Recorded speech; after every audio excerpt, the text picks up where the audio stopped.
السلام علیکم ورحمۃ اللہ وبرکاتہ۔ بسم اللہ الرحمن الرحیم، الحمد للہ رب العالمین الرحمن الرحیم مالک یوم الدین، واشہد ان لا الہ الا اللہ وحدہ لا شریک لہ، واشہد ان محمدا عبدہ ورسولہ صلی اللہ علیہ وعلی آلہ وعلی اصحابہ ومن اہتدی بہدیہ واستنى بسنتہ الی یوم الدین، اما بعد۔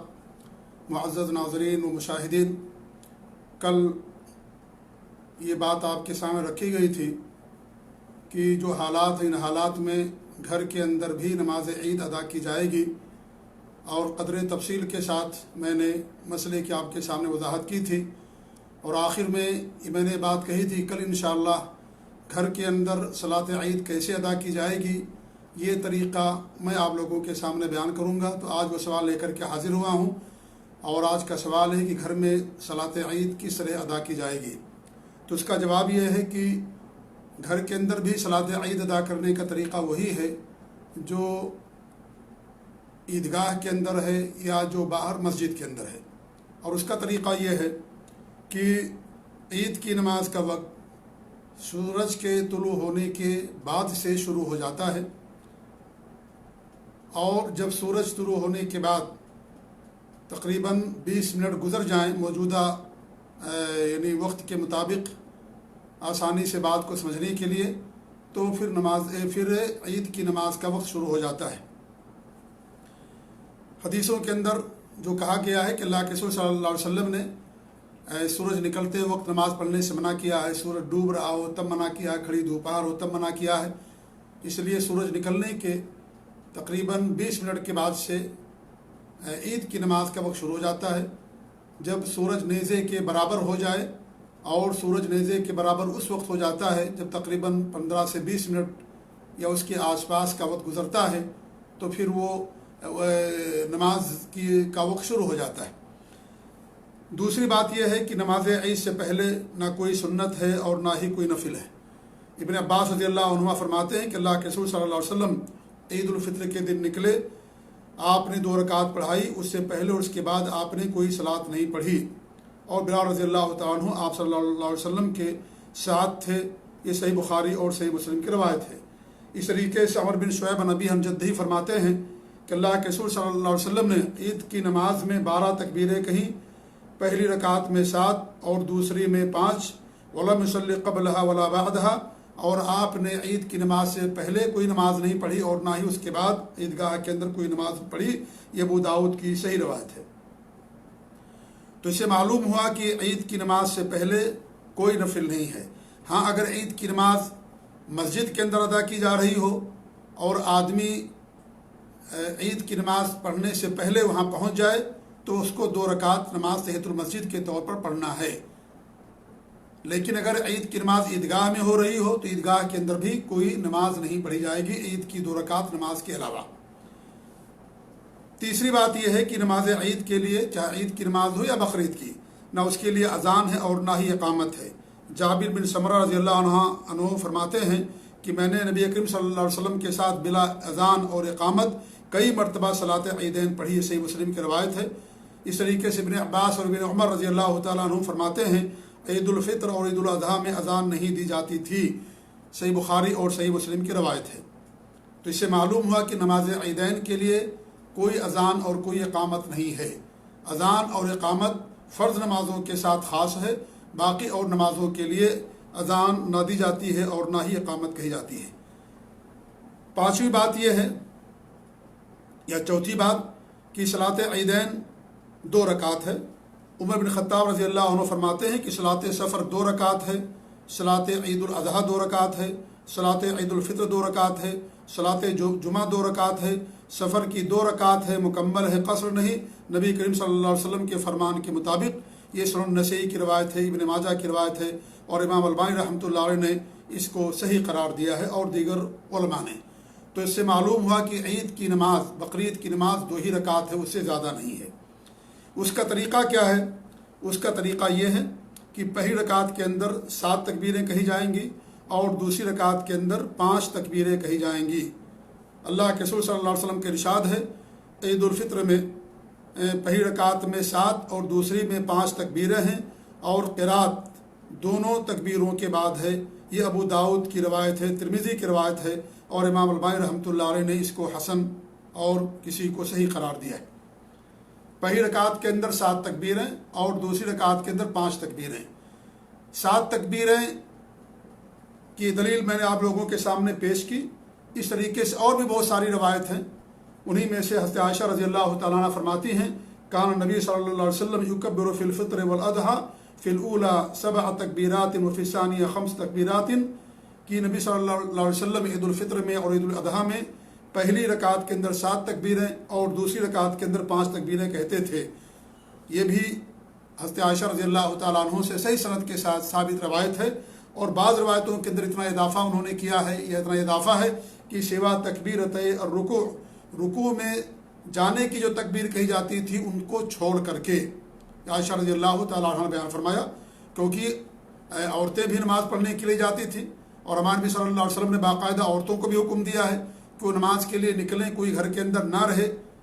سارے مسلمانوں کو آپ نے نکلنے کا حکم دیا، تو عورتوں کو بھی حکم دیا، مردوں کے لیے تو ہے یہ حکم، آپ نے عورتوں کے لیے بھی حکم دیا، حتیٰ کہ حیض و نفاس والی عورتوں کو حکم دیا، جو عورتیں گھروں کے اندر رہنے والی ہیں، جن کے پاس نقاب نہیں ہے، حجاب نہیں ہے، لمبی چادر بڑی چادر نہیں ہے، ان سے کہا کہ وہ بھی نکلیں اور اپنی سہیلی سے لے لیں۔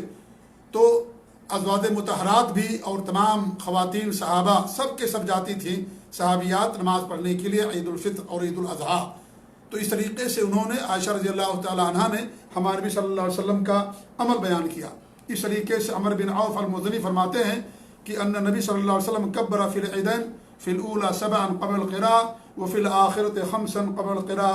یہ سنن ترمذی کی صحیح روایت ہے کہ فرماتے ہیں کہ اللہ کے رسول صلی اللہ علیہ وسلم نے عیدین کے اندر پہلی رکعت کے اندر 7 تکبیریں کہیں قراءت سے پہلے اور دوسری کے اندر 5 تکبیریں کہیں قراءت سے پہلے۔ یہ سنن ترمذی کی صحیح روایت ہے۔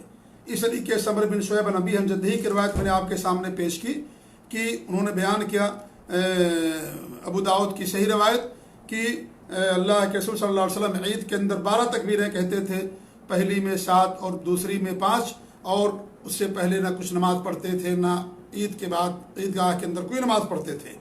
اس طریقے سے یہ اللہ کے رسول صلی اللہ علیہ وسلم کا عمل، صحابہ کرام کا بھی عمل تھا کہ وہ پہلی رکعت کے اندر 7 تکبیریں اور دوسری کے اندر 5 تکبیریں کہا کرتے تھے۔ بہت سارے صحابہ سے یہ عمل ثابت ہے۔ میں ایک قول یا ایک عمل آپ کے سامنے پیش کروں۔ نافع فرماتے ہیں مولا ابن عمر کہ شہدت الاضحیٰ والفطر مع ابی ہریرہ، کہ میں ابو ہریرہ رضی اللہ تعالیٰ عنہ کے ساتھ عید الفطر کی نماز اور عید الاضحیٰ کی نماز کے لیے حاضر ہوا۔ فکبر فی رکعۃ الاولی 7 تکبیرات قبل القراء، تو انہوں نے پہلی رکعت کے اندر 7 تکبیریں کہیں قراءت سے پہلے، وفی الآخرۃ 5 تکبیرات قبل القراء، اور اس طریقے سے دوسری رکعت کے اندر انہوں نے 5 تکبیریں کہیں قراءت سے پہلے۔ تو یہ ابو ہریرہ رضی اللہ تعالیٰ عنہ کا عمل، اس طریقے سے اور بھی صحابہ کا عمل ہے۔ تو اس سے معلوم ہوا کہ پہلی رکعت کے اندر 7 تکبیریں کہی جائیں گی۔ اب یہاں علماء کے درمیان یا ائمہ کے درمیان تھوڑا سا اختلاف ہے، اور وہ یہ ہے کہ 7 تکبیریں تکبیرۃ الاحرام کے ساتھ، تکبیر تحریمہ کے ساتھ ہیں یا تکبیر تحریمہ کے علاوہ ہیں۔ تو اس میں راجح قول اور صحیح قول یہی ہے کہ تکبیر تحریمہ کے ساتھ ہیں۔ کیوں؟ اس کی بہت سارے قرائن ہیں، اس کی بہت ساری دلیلیں ہیں۔ انہی میں سے ایک دلیل یہ ہے کہ تکبیر تحریمہ کو 7 تکبیروں سے الگ کرنے کی کوئی دلیل موجود نہیں ہے، کوئی دلیل نہیں پائی جاتی ہے، وضاحت کے ساتھ شراحت کے ساتھ کوئی ایسی دلیل نہیں پائی جاتی ہے جس سے یہ کہا جائے کہ تکبیر تحریمہ کے علاوہ 7 تکبیریں کہی جائیں گی، یعنی گویا کہ 8 تکبیر کہی جائے گی اگر تکبیر تحریمہ کے علاوہ مان لیا جائے، جیسا کہ شافعیہ کہتے ہیں۔ وہ کہتے ہیں تکبیر تحریمہ کے علاوہ یہ 7 تکبیریں ہیں، لہذا 8 تکبیریں کہی جائیں گی۔ تو اس کا جواب یہ ہے کہ صحیح قول یہ ہے، راجح قول یہی ہے کہ 7 تکبیریں تکبیر تحریمہ کے ساتھ کہی جائیں گی، کیونکہ تکبیر تحریمہ کو ان تکبیروں سے الگ کرنے کی کوئی دلیل موجود نہیں ہے۔ دوسری بات یہ ہے کہ حدیث کے الفاظ پر اگر آپ غور کریں گے تو ایک دم واضح طور پر یہ بات سمجھ میں آ جائے گی کہ تکبیر تحریمہ بھی اس کے اندر شامل ہے۔ جیسے حدیث کے الفاظ میں آیا ہے قبل القراء، قراءت سے پہلے، یہ الفاظ واضح کرتے ہیں قراءت سے پہلے والے کہ پہلی رکعت کے اندر صرف 7 تکبیریں ہیں، کیونکہ تکبیر تحریمہ بھی قراءت سے پہلے ہی کہی جاتی ہے، قراءت سے پہلے ہی تکبیر تحریمہ کہی جاتی ہے۔ لہذا جب قراءت سے پہلے ساری تکبیروں کو شامل کر لیا انہوں نے، تو اس میں گویا کہ تکبیر تحریمہ بھی داخل اور شامل ہو گئی۔